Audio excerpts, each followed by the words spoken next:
Yo, what is up, everyone? This is your host, Ricky. Welcome to the Tales of Web3, Season 3, Episode 2. Today is our honor to invite the co-founder of Nillion, Alex, to join us to share about his stories and what he's learned on this super excited journey building Nillion. How are you doing, Alex? I'm doing good, Ricky. I'm glad to be here. Excited to talk with you about the journey of building Nillion. That's awesome. As I shared, I've been being a supporter of Nillions ever since late 2022. So it's been a while. I definitely see all these amazing stuff that you guys are able to achieve, get done. And right now, the airdrop season is starting. Right? I think it's the most hyped up time. So why don't we start about that? Obviously, I've done my research about like watching your previous podcast about you starting like a e-commerce company, right? Back in the days, that's where you first heard about Web3 and crypto. Started to realize, the privacy stuff, AI with blockchain really got intersection. That's where the entire idea of Nillion comes from.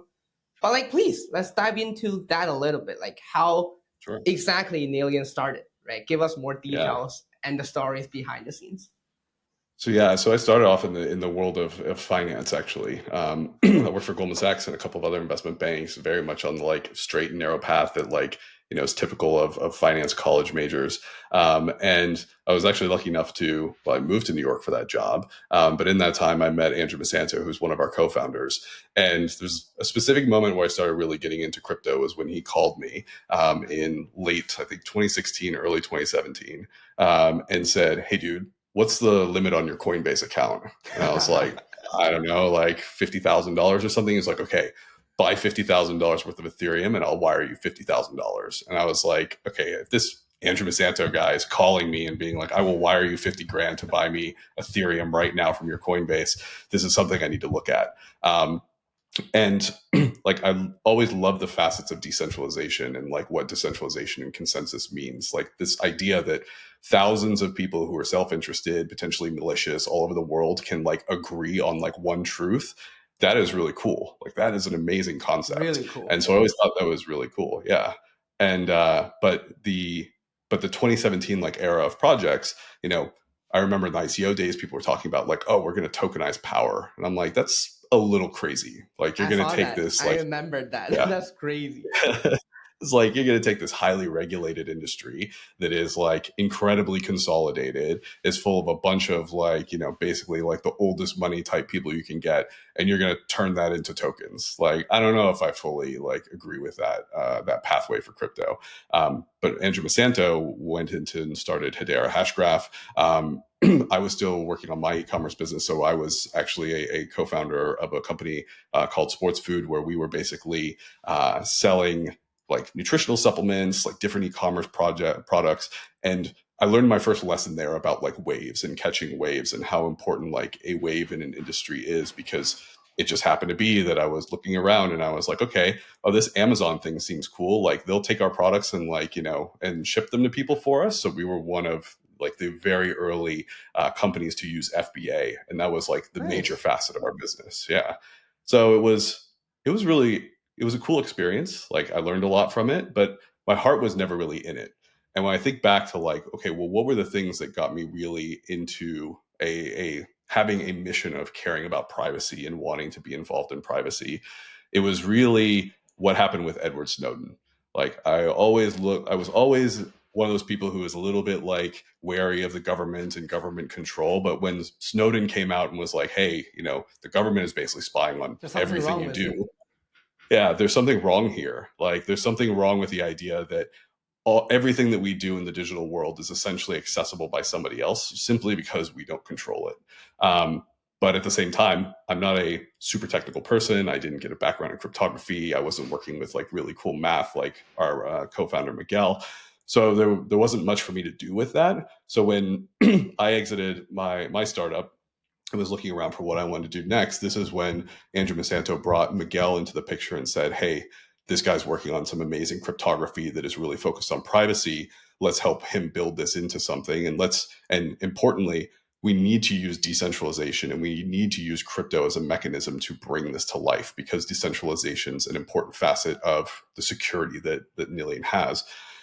I looked at that and I was like, I'm in. Like, this fits with my mission. Like, let's build a tech team. Let's get the right people in here. Like, let's bring technology like this to life. Because the big thing for me back then when we were starting Nillion was let's build a part of the digital world that truly belongs to the individuals. Like, if you have data and you can put it into the Nillion network and utilize the cryptography that we have, split that data between nodes, have it quantum proof secure, that data and you having the access to that makes it truly yours. It's not on Facebook server, it's not sitting on Google Drive. Like, that information is truly yours. And importantly with that, it's also accessible in other places. So it's not like a private key where I'm writing it down on a piece of paper People and can putting it still in read the a drawer. result. It's just they They can don't still know get the what's result. in the middle, right? Anything in the Exactly. middle. But also with things like biometric authentication that we're building and different like multi-factor authentication methods, you could be somewhere else and still get access to something that's that important and that important to you, but is also needs to be kept really secure. So we started with that place. We started with Miguel. It started with me, Andrew, Yo. We started building out a team, and as we went down that pathway, I mean, there's a lot of lessons that we've learned, but we've hired some really amazing people. We've really had a strong focus on, how do we communicate this to the community, to the wider world? How do we simplify it? That's been a big mission for us in getting to the place where we are now. We started this back in September of 2021, was really when I was like, okay, we're going all in on this. And we've been building this tech all the way up until now. We're at a place where, For we've four and a announced our half years. That's a long yeah, time. 4.5 years. Like, this is novel tech. Like, this is truly like foundationally novel tech built on like unique mathematics. It's not an easy system to build, and so we spent a lot of time making something really incredible, and now we're starting to see that and are finally in a place where we can be taking this public and getting the community using the tech. This is really interesting. So you and your co-founder at Nillion, you're both entrepreneurs before, right? But probably in Mm-hmm. Web2 world. What do you think is the biggest difference, the thing that you have to adapt or you're still trying to adapt right now? Like the crypto, the Web3 game that is Yeah. completely different than the world that you know before. So in the world that I knew before, there's a couple of big lessons that I had. First, in as an entrepreneur in the Web2 world, when I was in my Web2 company and selling stuff on Amazon, I was like the guy who actually knew everything about what we were doing. So like I knew how That's much cool. fulfillment cost. That's cool. Yeah, it was cool and necessary, and a lot of companies start that way. Like you start a business selling products online, you know how much shipping costs. You know how addresses work in Dubai. It's actually really weird, but like you learn all of these things because you're the person that was on the ground level building that company upwards. In this one, as an entrepreneur, it was there was a big learning curve for me because now I'm not the guy who knows everything, right? Like I don't know everything about the cryptography. I can't know everything about the tech. There are people on our team who have been building with PETs for 5, 10, 15 years, who love this stuff, who live in the math, who love the code, that I will never be able to match in terms of knowledge. So I have to work a lot through them. I have to rely on their expertise a lot. So I'm not the best at everything like I was in my previous company. And then in the world of Web3, one sec. In the world of Web3, there's the way that you are building a community is very different than the way that you are building products. And there was even more of a disconnect in my background because we're selling on Amazon. I don't know anything about our customers really. I see addresses, I see, names, I see who has bought something more than once, but Amazon basically keeps you separate from those customers. So you don't really establish a community with That's people. why you can't You're, leave, right? That's why you can't leave. yes, exactly. And they know that. They know that. That's why they do it that way. Um, but in Web3, it's really about that community and speaking to 100%. that community and how you deliver to that community and how you include that community because people want to feel a sense of ownership in Web3 and they want to feel a sense of inclusion and they want to feel a sense of belonging. And so you're starting with that and then delivering to them, which is a very different approach compared to Web2, where it's like, I'm going to sell you this product and you really get value from that. So now you feel like you want to be a part of the community I'm in. It's almost reversed in Web3. So it's really cool in a lot of ways. It's really amazing because of how close you get to interact with people in the community and Every how single much one of they're them. Yeah, and how they're investing in it, in investing in you early on, in terms of their time, in terms of like learning about you. That's really cool, but also really different. What do you think about like the crypto go to markets? Like I definitely know Nillion. You guys done a couple of good, I would say, like especially on like crypto Twitter, right? Like the mind share is pretty high. I remember when you guys there's an NFT collection, right? Like the blind soldier, I think, or Hmm. blind Oh army. yeah, I forget the name. But yep. I think it's pretty cool. Share a little bit more about that. Like, what are some success stories? What are something that you guys tried but doesn't work out, right? I Hmm. would love to learn more on that side. So one of the big like lessons that I've learned, and was actually a long pathway for us, is that Nillion is made up of incredibly complex technology. Like MPC, multi-party computation on its own is incredibly complex. 100%. Fully homomorphic encryption is incredibly complex. Like ZK is incredibly complex. Like these are all incredibly complex concepts. And the key component that was this was the big lesson for us is getting to simplicity. How do you boil that down into something that you can easily communicate to people, where they can latch on to things that they understand, or they can take something that they understand and then there's a component they don't understand and they're like, oh, I get this, so I want to understand what this means, right? It generates that curiosity. Simplifying the messaging down to that place so that it can be communicated is incredibly important. During the bear market from 2022 all the way up until, I'd argue around say March or so, when things started changing and really changed after the election, we were in a place where we were trying to be too technical. We were trying to, almost be technically correct in the way that we were describing things. We were speaking to the cryptography community a lot. We were really trying to get the technically deep individuals interested in us, but it led to this diluted message that people just didn't really connect with. Like people who got it were like, "Oh man, this is amazing," and then people who didn't get it, unless they spent the time themselves to learn a lot, didn't latch on in the same way. The big lesson for us was going and taking the time, putting in the creative energy, getting the right people in the room, and coming up with something like Blind Computer, because Blind Computer fulfills that simplicity that we needed. It's computer is something that people can attach to. They understand what a computer is. They understand what a computer does. Blind Computer gives you that curiosity of what is a blind computer, Yeah, what right? is I that? understand what a computer is, but what is a blind computer? And that messaging has worked amazingly for us.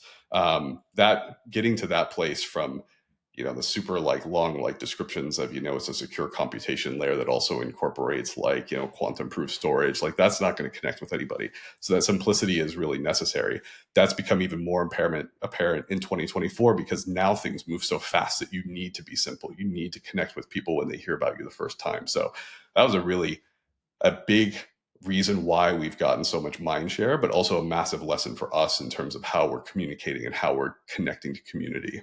100%. I remember a couple months ago, there's a video you guys posted on YouTube that went viral about like the Hmm. future of like these human like bots, right? Like where like there's Personalized extremely, AI. yes, I saw that. And Yeah. then there's a specific way that you guys were trying to share like how the blind computer is gonna solve that in the Hmm. ultimate future where all these AI knows who you are about all these intimate data, how we are going to Yep. resolve with the potential danger. What do you think is the potential danger of I the mean, AI version we're going to see in the future, and how Nillion is going to solve it?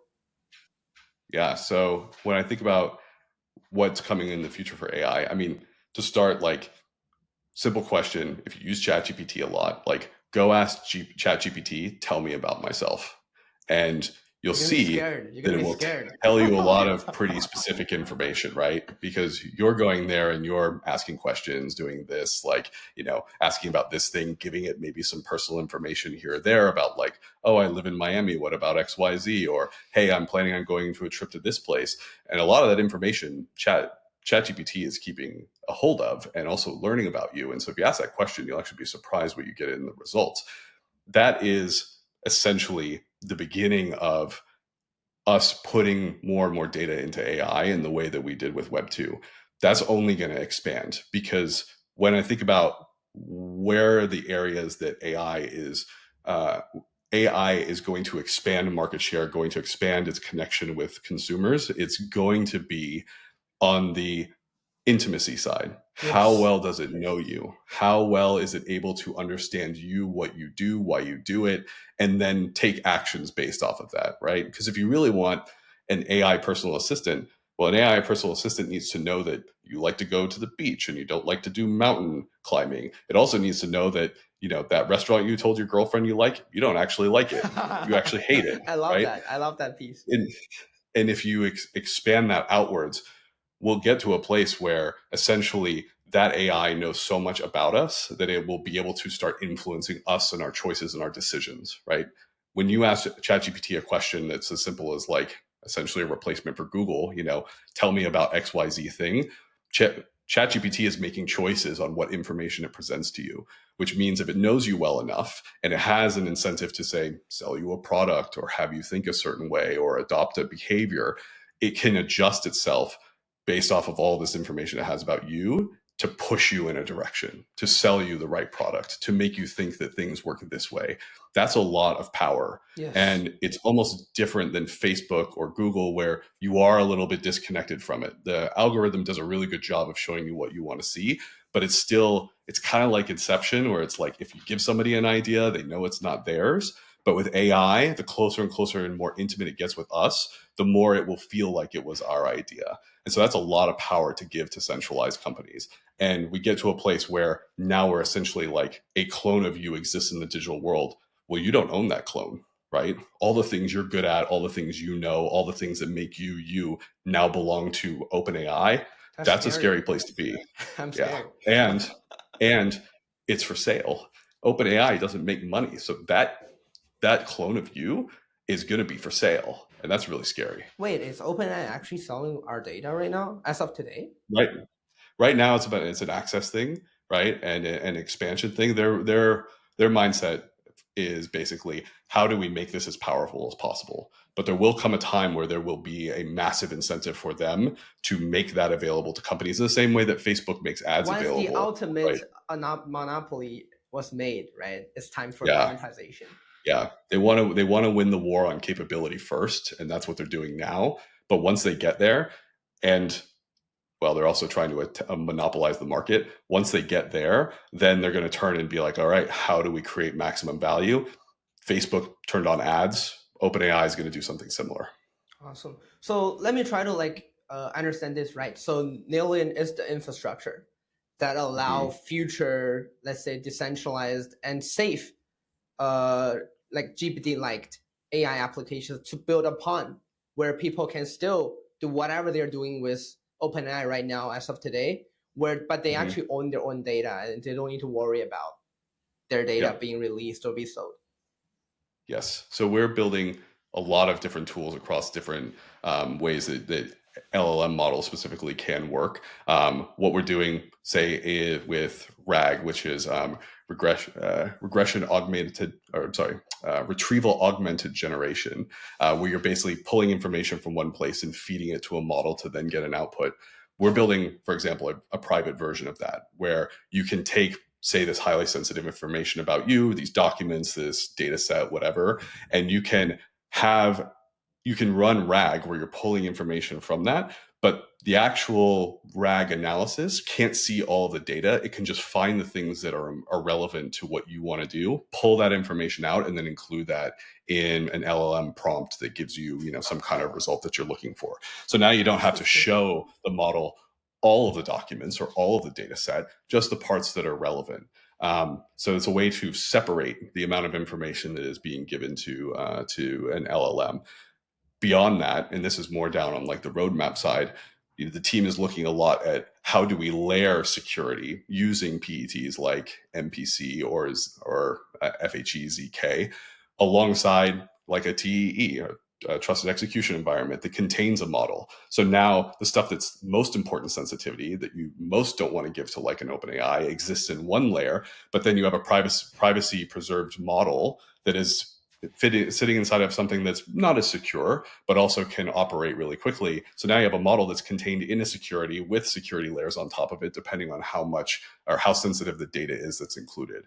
So we're building lots of different pathways. This is all infrastructure, but it's those components where now a project or a company can come and say, okay, I want privacy preserving RAG for, say, a law firm, because I want to pull information from client documentation, but this is all attorney client privilege stuff. You can't just throw it in an LLM. So I don't want that model to have all of this, attorney client privilege info. But if we can go in and pull out relevant pieces from these documents and just use that, then we're in a place where we can use that type of tool.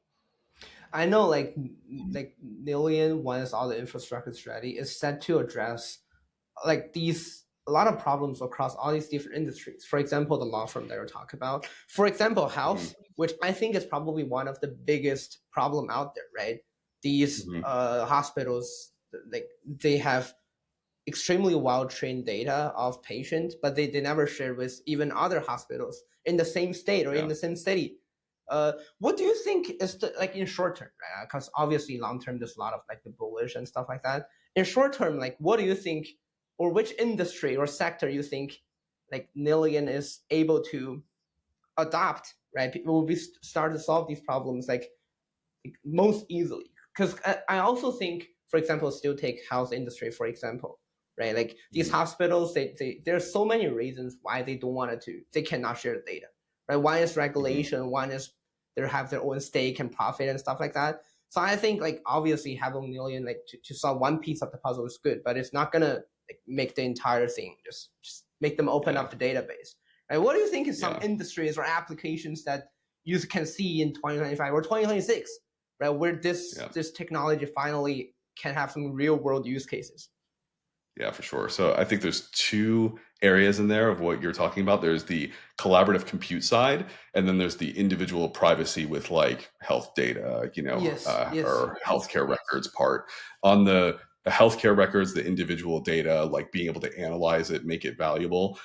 We actually have a part or a project building on Nillion right now called Monadic DNA, which is focused on basically building a privacy preserving 23andMe. So the problems that we saw with that's cool. 23andMe where they basically, yeah, so I mean it's really cool, and it's very important because we saw what happened with 23andMe. Like they almost went bankrupt and were basically running around going, okay, well we'll sell you all of everybody's DNA information. Like who wants to pay for this, right? That's not a world that we should have to live in, especially when you move beyond that into a bunch of medical information.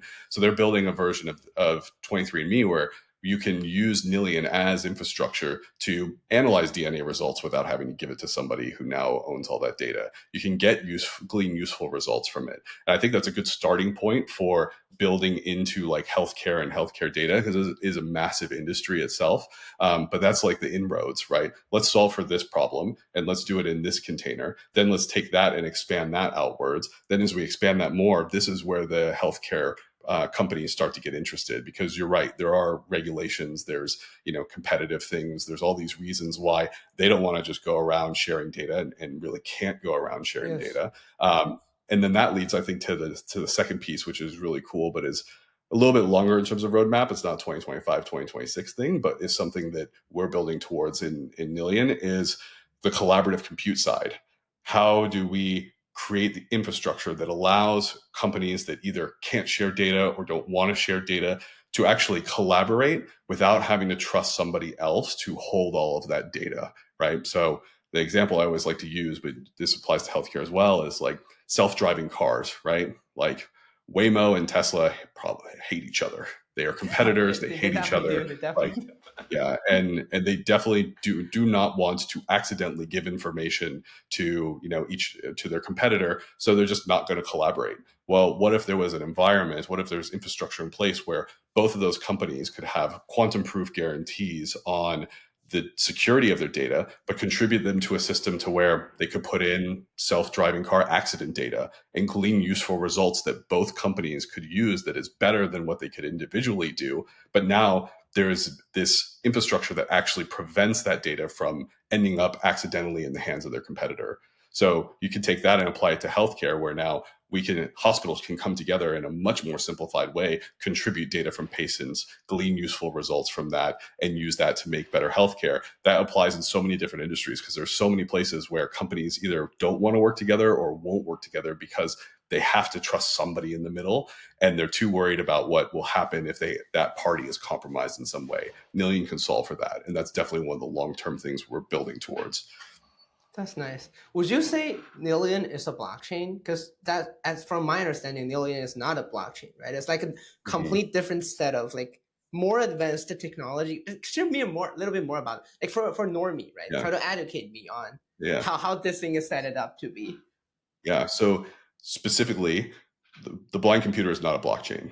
It is a computation layer. It's the same type of computation that you would see in, a computer or in a smart contract. It is about the compute, and it's agnostic to a chain. It's not connected to consensus. So it's different. It's all about compute, and compute doesn't require consensus or blocks or chains or any of that. Nillion as a network does have a blockchain component to it, but that's really about coordination of the network. When we're architecting the blind computer, we're actually going to have what we're calling clusters, which will be basically groups of nodes that make up a blind computer that can specialize in different ways. So there could be one that's Oh, focused on using GPUs that leans towards AI. There might be one that's focused on security that's more about allowing, say, a decentralized LastPass, right, and focused on data security over, computational power. Those different clusters are coordinated by a blockchain that exists at the base of the Nillion network, but the blind computer itself is not a blockchain. And I so see. because of that, this allows us to actually bring ecosystems together. So we can build integrations with other chains where developers on Solana can reach out to the blind computer, run compute in the inside of a cluster, or store information in there and recall it onto their own chain. So those developers can actually incorporate the blind computer without specifically having to live contained inside the Nillion ecosystem. But there is a blockchain that sits underneath all of this. So I think that's pretty clear. Thanks for yeah, that. good. Yeah. Going back to yourself and your journey, like just so Hmm. from my understanding, I think there are two type of founders, right? Or there's two reasons why people sign up as a founder. It's either because Hmm. they're poor, they want to make millions, billions of dollars, or there's something that just hit them, right? There's something that they Hmm. just wanted to fucking solve. They think without them, like the problem cannot be solved. I think for you, a building Nillion is definitely like just something just hit you, right? Like, you really think Yeah. you can solve that. But on your first startup, like when you first sign up as an entrepreneur, like which type you belongs to? Tell us a little bit more Oh yeah. about the mindset, right? Because I'm really Yeah. curious about like these founders, how they first started, right? Obviously, you don't know what you're Hmm. doing, but you still decided to build something Yeah. out of For nowhere. sure. So in my first, I guess back when I was in banking, it's actually like as a looking at my background.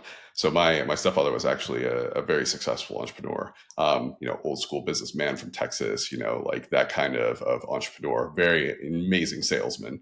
And I remember once when I was in investment banking, he was like, you're not going to do that forever, are you? Because like there's enough people in the world giving advice. You should try to be somebody who takes it. Basically saying like you should go out and start your own thing. Like don't be a banker running around like giving people advice all the time. Be somebody who needs to take it. And I heard that part. I also looked at my life as a banker, where I was basically like living nonstop in an office, working like ridiculous hours, working weekends, sometimes getting 4 hours of sleep. And I'm like, if I'm going to work this hard, I might as well be an entrepreneur. Like I might as well do something for myself. And I got connected well, it was me and Andrew Yo living together at the time, who's a co-founder here, and one of our friends, Andy Smith. And we basically were like, you know what, like let's reach out and do something on our own. Andy knows a lot of people that are in the e-commerce and like health supplement space. Like let's leverage that. Let's start something ourselves. Let's break out on our own and do something. And so the motive there was really less like mission oriented and like this needs to be brought into the world, and really about like I want to I want to build a life where I enjoy it, where I work really hard, but I'm working really hard on something that I'm getting the benefit from, and then get that to a level to where I can do a lot of the cool things I want to do. Like in banking, didn't get to take holiday. I Well, like it'd be that. cool to like work for a month in Thailand, or like travel to all these different places and like work remotely. And so the goal was really more about that, like building life, working hard for myself, like establishing something of my own. With Nillion, that's where the transition was, where like this actually connected to a part of something I saw as really important in the world. Like I looked at the future, I looked at what was going on with with Snowden, but then also like Cambridge Analytica with Facebook and like all of the data leaks. And I was like, this is like we're heading in the wrong direction. Where Facebook knows so much about us that it can like predict if your relationship's gonna end. Like we've gotten to a point where we've given That's so much crazy. to That's so yeah, crazy. yeah. It's crazy what they can predict about you. People are like, I think, Facebook is listening to like all of my conversations because I was talking about, a trip to the Maldives and suddenly I got an ad. That's actually prediction that is like really refined and really on point from just ingesting all of the data of the world.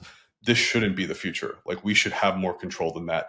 And as our digital lives become a bigger and more important part of who we are, like that digital identity that we create, is only going to become more of our actual identity than our physical one. That's only going to grow over time. As we trend towards that, there has to be a part of the digital world that is ours. There has to be the ability to have privacy. There has to be the ability to own your own data. And so it switched from, I want to build a cool life where I can do things. And like, if I'm going to work this hard, I want to get the benefit from it, to this actually needs to come into existence. And that was why I jumped on and was like, I'm going to do whatever it takes, play any role that I have to drive this thing to where this technology exists in the world. Dude, I love how you evolved from like founder to founder, That's such a cool mindset. Thanks for sharing Yeah. that out. Um, what do you think is the biggest, like the biggest lessons you learned in 2024 building Nillion? So, yeah, I think in 2024, this was a crazy year. Like, there's no way around it. Like, this was a crazy year. When I think back to like 2022 and 2023, we were building in a bear. People were interested, but not a ton was like happening. Right, there were things going on, but we were pretty much able to stay heads down and not really think about much. And like we were doing marketing and doing events and really building tech. Like core tech was the focus. In 2024, the big lesson that I learned was that in 2023 and 2022, there was a playbook of how things could be done. Things were moving slowly. Projects were doing things. What they were doing was was still a good, useful and good pathway. Like you could kind of take that, do your own spin on it, put it out there. And like that was working. In 2024, playbook's gone. Like Yeah, if you saw somebody do something, it's too late. It's already done. By the you time have to you create get your to a own place, playbook. Yes. yeah, creativity is number one, right? What are the things you can do that are off the path, that make noise, that are so are distinguished and not a copy and not a playbook and not how somebody else did things. You have to have that level of creativity to succeed. And we saw that in things like at say at DevCon in Bangkok. We put together tuk-tuks to drive people all around towns, right? Given how many people do side events now, that was a way better investment of resources and time and effort than throwing a side event to talk about like 100%. pet tech, right? So that creativity is an essential element now. We can't look at what projects had done and been like, oh, that is really cool, and they got their community really jazzed, or expanded the number of people who are like paying attention to them by doing that. Let's take that playbook and play it. No, you've got to be creative and you've got to keep on the edge, come up with creative ideas, do something that is different that people will see. What is the most creative thing that your team has done? I would say obviously on the non-technical side of things, right? Because the technical is already. Yeah, yeah, a lot of creativity over there. I would say that the tuk tuk is probably the one that stands out. Like How did in that my come up? mind, How did that comes up? Like, we were looking at DevCon. We knew that we wanted to do something big there. We knew that it was a great coming together, that everybody was going to be there. It was in Thailand. Like this is a really cool setting, and we just started going through like what are the things that we could do that are unique to Thailand? Like how could we stand out without being a sponsor and just having banners, or throwing another side event, another cocktail hour with our name on it. Like it's only that everybody's kind sucks. of doing That that. Yeah, sucks. exactly. And it was really, Charlie on our team who was basically took this unique thing about Thailand and these tuk-tuks and was like, what if we just did that? Like, what if we just branded those? Traffic sucks. People are always trying to get places. The city's big. It's super spread out. What if we made a transport system that was basically a Nillion tuk-tuk network? And he took that from that idea that he came up with, drove it all the way through to what we saw there, which was like these amazing tuk-tuks that were fully branded and wrapped in Nillion. And like, I mean, everybody wanted to ride on one and take pictures, and it was really cool. And a lot of people remembered who we are because of that. So we got a lot out of it. That is genius. I saw there's an interview with Ansem. You know, one of my bro was Mm-hmm. on that Oh, thing. yeah. Oh my god, that's how I Yeah. saw. Like, I think you guys are doing like an ace job there. So Yeah. amazing creativities.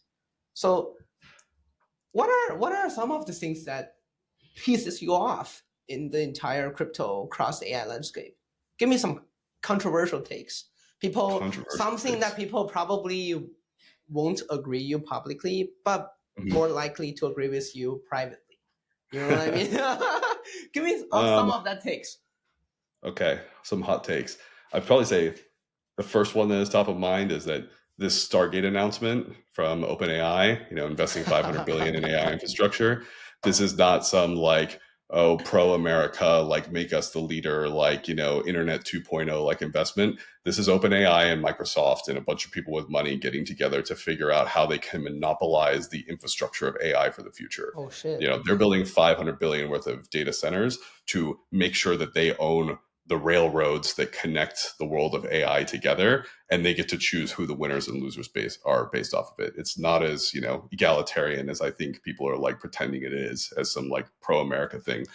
To me, that means that decentralized AI infrastructure is even more important. Like we have companies like IONET, like everybody who's building and putting together GPUs and creating like this infrastructure layer for AI companies to flourish and have like independent access. That's even more necessary now because OpenAI is making the moves to monopolize the market as much as they can. They've got a head start because they've got SoftBank and everybody who's got a lot of money, but we as crypto have a real opportunity to make sure that the entrepreneur, the builder, the new AI like models or agents or whatever have a place to live. Crypto is a solution for that, and we need to be supporting that. That's awesome. Where do you think we are heading to in 2025? Because there's obviously all sorts of voices, right? We're at Yeah, for sure. the end stage of the bull, or the big bull haven't come yet, right? Think about the Federal Mm-hmm. Reserve of Bitcoin. What's your take? What do you think we're going to next? Yeah, I'll stay away from market predictions. I don't think we're done yet. I think that the election that happened in the U.S. took a massive overhang off of the industry that is going to open up a lot of not just new builders, but new projects, new companies, new ideas in ways that people were kind of avoiding before. And the U.S. is a hotbed for technical talent.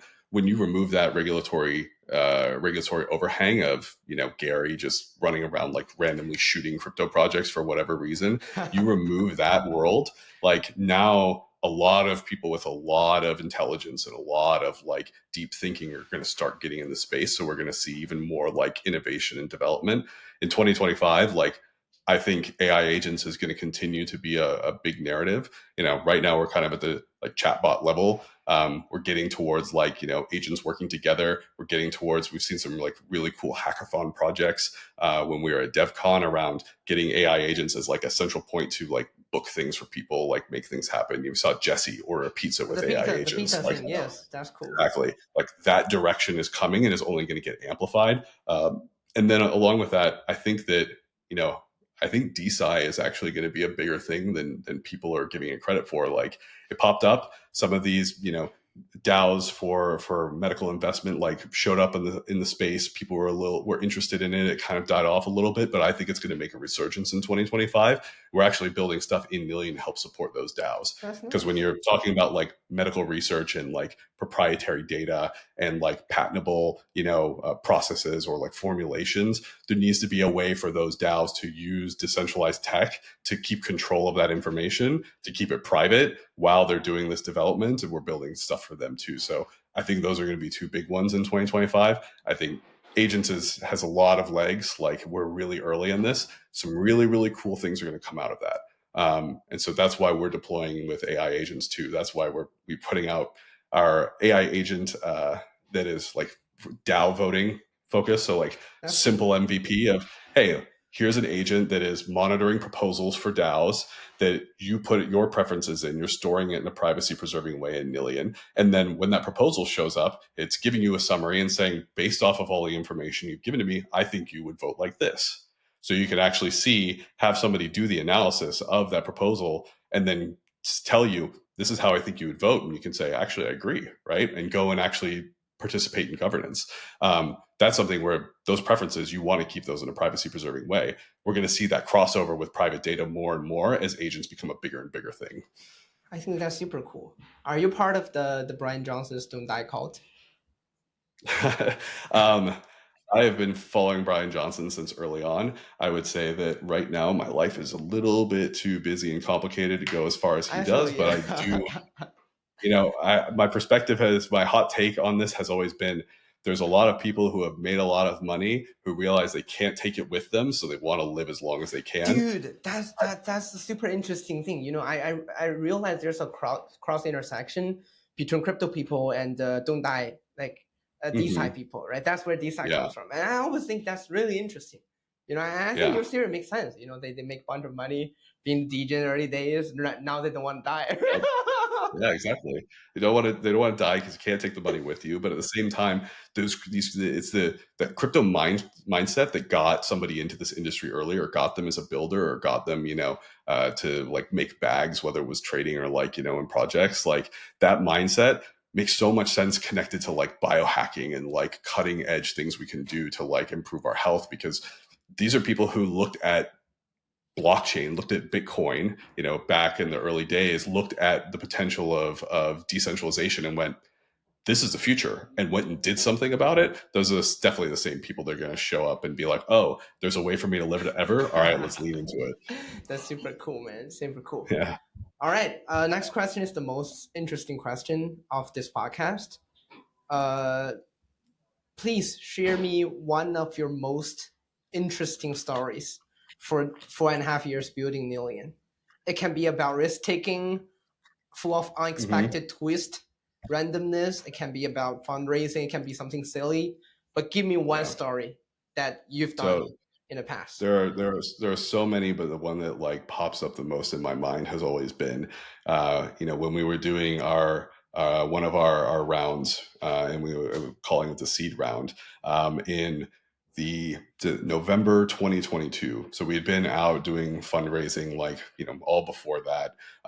We talked to a lot of people, gotten a lot of commitments, like a lot of excitement. People believed in the team, they believed in the tech, they believed in, the leadership that we put in place, the like minds we had brought together across Web 2 and Web 3.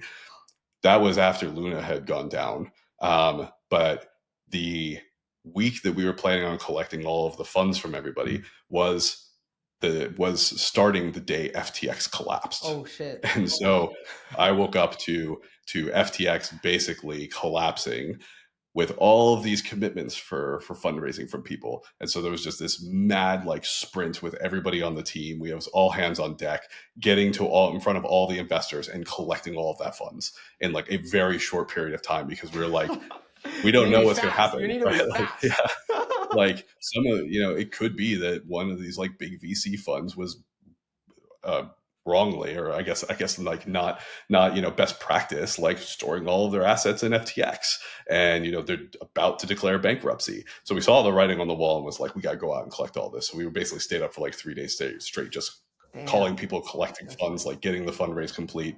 We were still oversubscribed. We got everybody in, like it all worked out. But that was like, a time that just sticks out as I was like, wow, this is like pure startup, like survival mode thing we're doing right now. That's the fun part. That's the roller coaster like part. Ups and downs. It's fun when it Dude, works. Yeah. I honestly have a friend who like was also doing the fundraising. They also closed, but Mhm. like I think they wasn't able to execute the strategy you guys did, right? Trying to collect as soon as Mm. possible. I think they waited for a couple of days, and like, dude, like there are two of the lead investors backed off, which is Yeah. absolutely insane. Oof. Yeah. It's pretty, I mean, but oh I'd my god. say it can be a little bit serendipitous, but like, so expanding a little more on my background, I did do distressed debt and restructuring when I was in banking. That was my specialty. So when I looked at FTX, I was like, this has bankruptcy written all over it. And if that happens, like I could see the knock on effects from that, and they're not good. So credit to the people who taught me about restructuring and bankruptcy back when I was in banking, because I was like, I know what this looks like. Let's figure this out now. So That's nice. That's nice. What are some tactics that you use to deal with your stress as a founder, day to day stress? oh, that's a good question, actually. Um, Give you us know, some I, tactics. Give our listeners some yeah, tactics. I mean, so I think that one, like some form of exercise is always necessary. Simple enough as like, so I've got a dog named Nilla, who's actually named Nice. after Nillion, because I got her Hi, when Nillion Nilla. started. Yeah, she's somewhere around here. I walk her a lot as a way to kind of like put on headphones, walk around the block, like deal with things there. But also, I think it's the mentality that, like, especially somebody who's a founder in a project needs to have, is that don't freak out about the thing that happens. Focus on what you're going to do about it, right? Or what you do next, right? It's less about the feeling the stress of the thing is really the easy part. What makes the right mentality for a founder is to focus on, okay, well, what do we do now? And there's actually a line from the movie Sicario that always pops in my head. Like, I don't know if you've seen it, but it's an awesome movie, where the guy's like, they're crossing this bridge. There's a bunch of traffic that's not supposed to be there. And the guy goes, okay, it's a fuck up. What do we do? That's literally how I think about everything where these stressful moments pop up as a founder. Nice. Okay, it's a fuck up, or this happened. What do we do? You And need if to you stay act. focused on that, you need to act, and you need to focus on how you're going to act, because it's easy to stay in the stress of the thing that went wrong, the thing that's not going right, the conflict that exists, the issue that's there, and feel all that and just carry that. But if you focus on what you're going to do about it and make the question, what do we do now? Then that goes away and it starts being about action, which is a much less stressful place to be. That's such a powerful mindset. And thanks for sharing that. Yeah. Awesome. I think we are reaching to the end of this podcast. Last question. Please give us some exciting thoughts. What are some exciting things coming up the Nillion roadmap in 2025? Uh, how can people participate? Yeah. So, we just launched our airdrop claims page, to, reward the community who's been helping us all along the way here.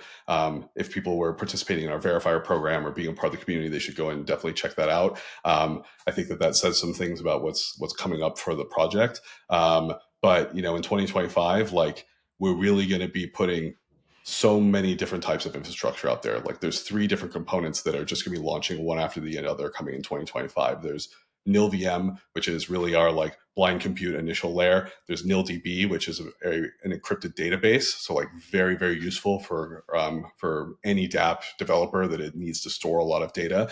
And then NilAI, which is actually focused on being infrastructure for building AI agents, building AI tech, building with GPUs. All those 3 are coming in quick succession in early 2025. So you're going to see a lot of projects and a lot of cool things coming out on top of that. We've got several partners that are coming up in early 2025, but there's going to be a lot of public releases. There's going to be a lot of public tech being put out there. If you're building stuff, reach out to us. It'll be cool to show you what we've got, so that when it hits the ground, you're there to start building on it. But if you're not technical or not doing a project, just you'll see what we're putting out alongside it, like what use cases and what things we're making available or that you can do when we get there. It's going to be really cool. Let's go, guys. Extremely bullish Go. on Nillion. Hell What's yeah. next? Thanks so much for hopping on, Alex. We were great to have you. Yeah. Thanks for having me, Ricky. That was awesome.